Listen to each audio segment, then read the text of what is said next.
What keeps us from always manifesting what we want? And is that even possible? I'm here to propose that it is using principles and practices that work for you. The principles are universal, however, the practices may be unique. Once you remember the principles, that can help you find the practices that work best for you.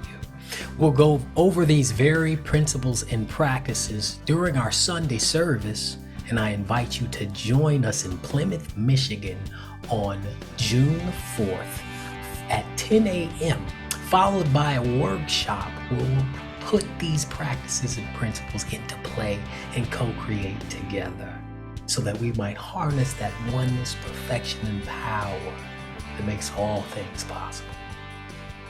I hope you can join us.